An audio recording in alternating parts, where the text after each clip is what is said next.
Now, in 2014, you mentioned that you lost your creativity, and it happens. We get lost, we get distracted along the way, we get unmotivated, and just things come up. But could you share a little bit about, I suppose, when you realized you lost that creativity, and then what steps you did and what actions you took to bring that passion back into your life?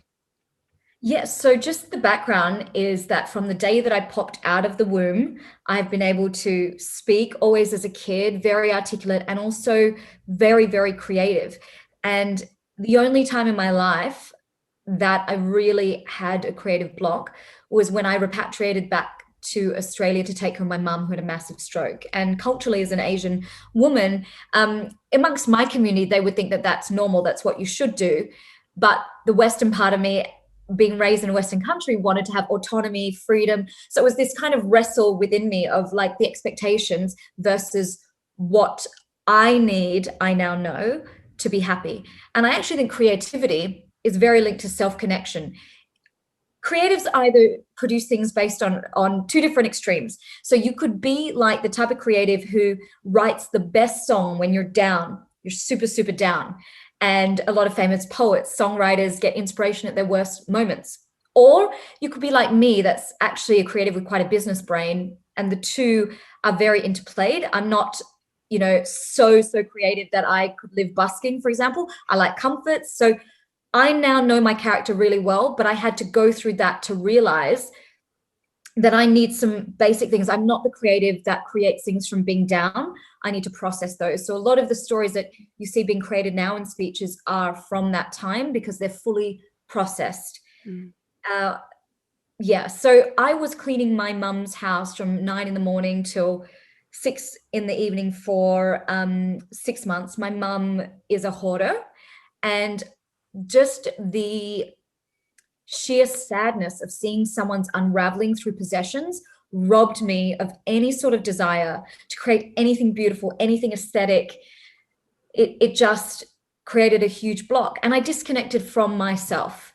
So I had been a creative and now I was cleaning, and I couldn't reconcile that gap. And it took years and years to reconcile that gap. And then the second time that I mentioned that I didn't want to create is when I was being forced at like gunpoint because of my employment pass to stay in Singapore at this company to produce really huge volumes, but really lame content, like the kind of stuff that we were doing in 1995. And then now, it's just, we would do events where we'd have to go down to a car park and give out Yakult, which is like yogurt drink. It was just so soul crushingly uninspiring. And what I realized there was that was probably a really good thing, because it developed a fierceness and a ferocity for creative ideas that I didn't really have before. Because I was forced to be doing bad content, it made me yearn to do good content. So it was actually a real blessing. Yeah. And this whole conversation, what we're talking about is actually self-connection. It's you, whether you're a creative or not a creative, knowing how your brain works and what you need to be at your optimal best.